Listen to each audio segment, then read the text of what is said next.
Découvrez un extrait exclusif de ce livre audio et profitez d'un essai gratuit sur Audible via le lien dans la description. J'ai appelé Ben, il n'a pas répondu. Je lui ai envoyé 2 SMS pour demander ce qu'il faisait. S'il n'avait pas oublié, il n'a pas répondu. J'essaie de faire taire mon inquiétude. Il a toujours été imprudent au volant, sans doute un effet secondaire de ses retards. Moi, j'ai toujours été anxieuse. Sur ce point aussi, on s'équilibre. Le serveur m'observe avec perplexité. Je répète. Il va arriver, ne vous inquiétez pas. Je ne suis pas sûre que ce soit lui que je cherche à rassurer. 22h30. Le restaurant va bientôt fermer, mais je ne perds pas espoir. Il ne peut pas ne pas venir. Je veux bien croire qu'il a autre chose en tête ces derniers temps, mais rien ne justifie son absence ce soir. Il a intérêt à avoir une bonne excuse et à me la livrer depuis un lit d'hôpital. Il est forcément en chemin, il va passer la porte d'une minute à l'autre. Il ne me ferait pas ça. Il ne nous ferait pas ça. Me poser un lapin le soir de notre anniversaire de mariage serait un message trop irrévocable. Il va arriver. Il lui reste 30 minutes. 20. 15. 10. 8 minutes. 22h52. La porte s'ouvre. Le serveur me lance un sourire. Je le savais. Ce pantalon gris, cette chemise blanche, ces chaussures noires. Je reconnais immédiatement la silhouette qui s'avance vers moi. Ce n'est pas Ben. J'étais sûre que je te trouverais là. Viens, on rentre.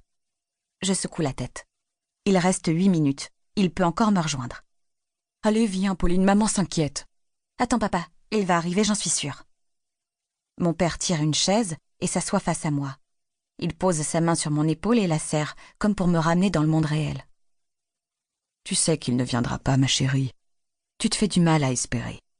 Ça fait 3 mois qu'il t'a quitté. Allez, viens, on rentre à la maison. Chapitre 1. 1 mois plus tard. Le plus dur, c'est au réveil. C'est quelques secondes plus ou moins nombreuses, plus ou moins étirées, durant lesquelles mon cerveau n'a pas encore fait la mise au point sur ma vie. Et puis, je me fracasse contre la réalité. Les matins qui arrivent au terme de nuits peuplées de rêves dans lesquels il est encore là sont les plus difficiles. J'ouvre les yeux et, en lieu et place des rideaux blancs, des photos de Corse et de son torse à quelques centimètres du mien, je fais face à un mur rose, une affiche du film Titanic, et mon corps seul dans un lit, une place. Je ne sais pas ce qui est le plus douloureux. Avoir perdu mon mari, assister à l'explosion de notre famille, ou retrouver ma chambre d'ado à 35 ans. On dit que le temps adoucit le chagrin. Pour moi, c'est le contraire. J'ai mis du temps à aller mal. Au début, je n'avais aucun doute. Ben allait revenir. C'était une terrible erreur. Il ne pensait pas réellement ce qu'il disait. Il allait s'en rendre compte et on rigolerait tous les deux, lui plus que moi. Puis est venue la colère. « Ah, tu veux jouer à ça? Tu crois que j'ai besoin de toi? Regarde mon gars, regarde comme je vais bien, regarde comme je continue de vivre comme si rien n'avait changé. » J'étais tellement convaincante que j'y ai cru moi-même. Vivre sans lui était d'une facilité déconcertante. Ceux qui ne se remettaient pas d'un chagrin d'amour étaient bien fragiles. Ce n'était pas un homme qui allait mettre un terme à mon bonheur. La solidité a commencé à s'effriter par petites touches.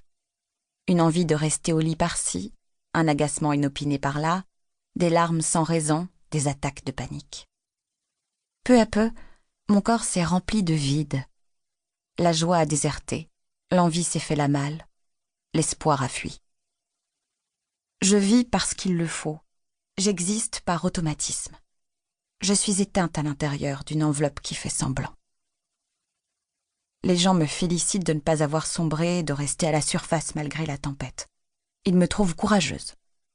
Je suis tout le contraire. Si je me débats, c'est que j'ai peur. Parce que je sais que si j'arrête d'avancer, je vais couler tout au fond. Il reste un moment, un seul dans ces longues journées capables de me gorger de bonheur. 7h30 précises. Mon père dort encore, ma mère est sous la douche.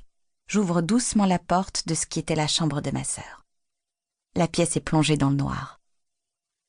Je me repère au doux ronflement qui s'élève du lit. À tâtons, je pars à la recherche du petit corps chaud caché sous la couette. Je caresse sa joue, ses cheveux, j'entends sa respiration s'accélérer, ses gémissements ensommeillés, puis sa toute petite voix vient percuter mon cœur.